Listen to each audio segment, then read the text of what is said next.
Okay, so we're going to continue talking about budget forms.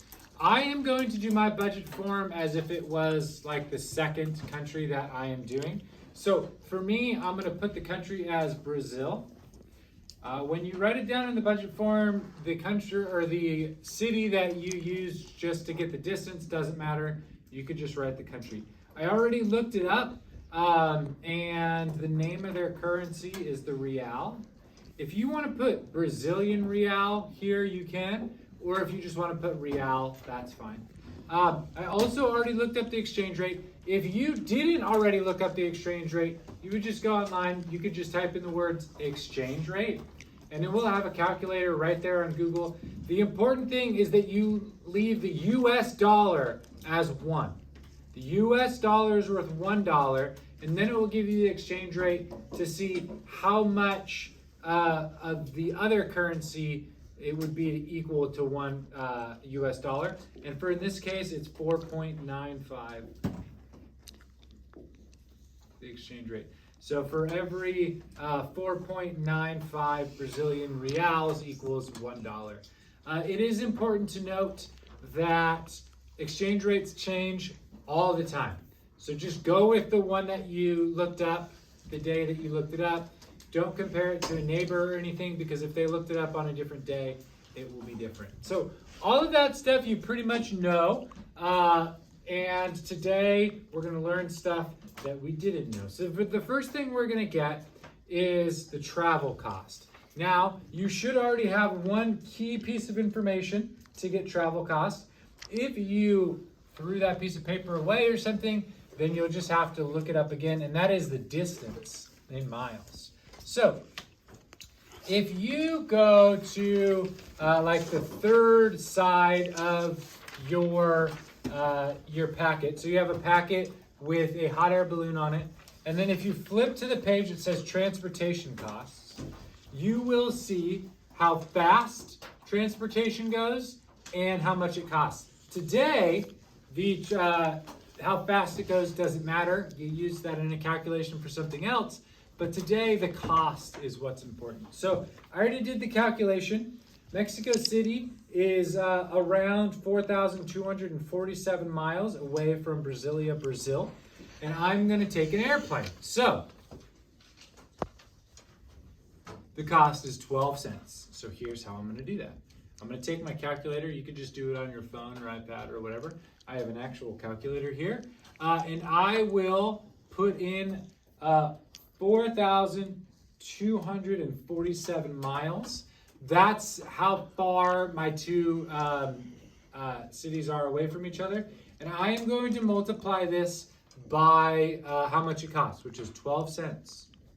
12 cents, not $12. So decimal point, 1, 2.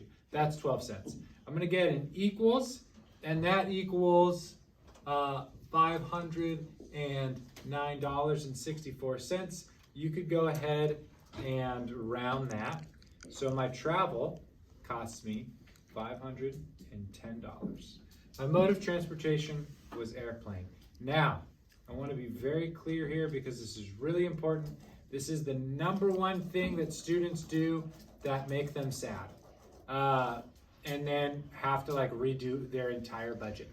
So, if you're not paying attention, if you look like you're asleep, you should sit up. You should really pay attention to this part, or you're going to make yourself a sad, sad person. I traveled on airplane. And so that's how I did the math with 12 cents. But if you travel by a train, a bus, or a boat, or a ferry, it is very likely you will screw it up if you don't listen so close right now. Let's pretend that I traveled by a boat from Mexico to Brazil. And I put in 4,247 miles. And it costs 7 cents. So I go times, and then you say to yourself, "Oh, Mr. Weber said to do decimal point." So you do decimal point 7 for 7 cents, and then you hit enter, and you're like, oh my gosh, it's gonna cost me $2,972 just to get from Mexico to Brazil. No, it's not. Only gonna cost you that much if you do the math wrong. Because what I just did, 4,247 times 0.7 is actually 70 cents, which is 10 times more. So you need to make sure to do it right. Double check. It's very common to forget the zero. You do times 0.07, and then you'll get a much more reasonable number. So make sure you do that right if you're traveling by train, bus, boats, or ferries. Okay, moving on. You have to eat food 3 times a day. If you're traveling, we're assuming that your travel is paying for your food. And so if you show up, let's say you arrive at a place at 11 a.m. or something, you only, for that day that you arrive, you only need to get 2 types of food because you ate breakfast on the plane or whatever. So let's say that you are there for 5 full days. You're there for 5 full days. So then you go to the very back page and you see how much everything costs. We'll talk about the free stuff and staying with relatives in a moment, but for now, let's not talk about that. And you basically have 2 options: restaurants or markets. Now, as far as the actual assignment goes, it does not matter. If you want to do markets every time, that's fine. If you want to make it a little bit more realistic and actually go to restaurants like you probably would in real life, then go for it. But let's say you are doing markets every time. I said that you're going for the example, let's say that you're going to a restaurant once. Maybe you decided, hey, I'll go to 1 restaurant every country. That means you're there for 5 full days and you're eating 3 times a day. 5 times 3 is 15. So you need 15 meals. You're going to do 14 of them as markets and 1 of them as a restaurant. So in dining type, you're going to put 14 times market. And then you can do a slash or a comma or whatever. And you're going to do 1 times, and if you just want to put like REST period, that's fine.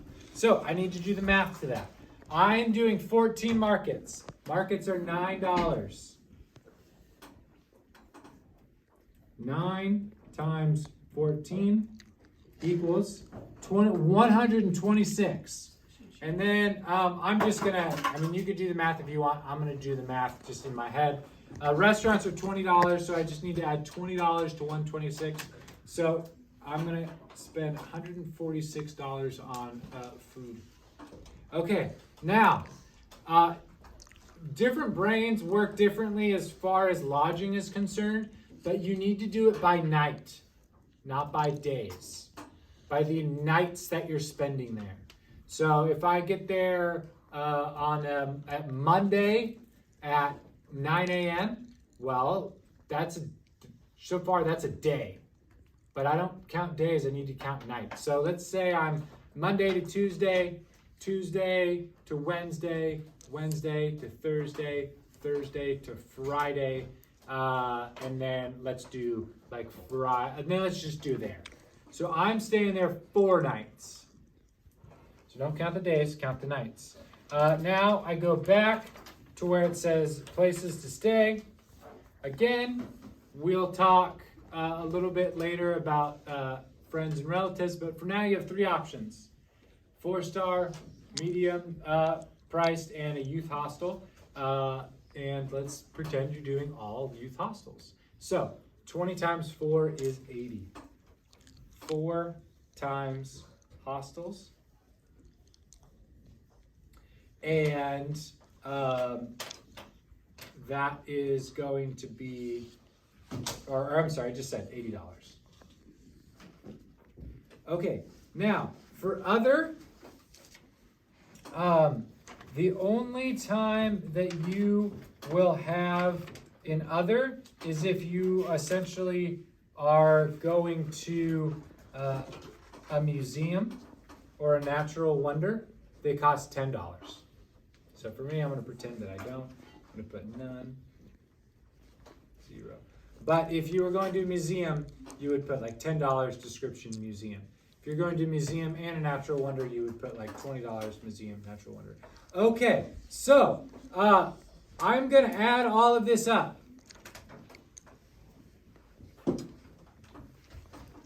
$510 plus 146 plus 80 equals $736. Now, I'm actually going to do that in total expenses, which is the third thing down. Now, I am going to multiply that by the exchange rate. 736 times 4.95. Exchange rates are very different based on the country, so don't get too thrown off if yours is like in the thousands or something. Okay, so that means that I spent 3,643.2 in Brazilian real. Now, let's pretend, so I told you this is my second country. Let's pretend in my first country I spent $500 or something. And so I'm not going to have a previous balance of 8,500.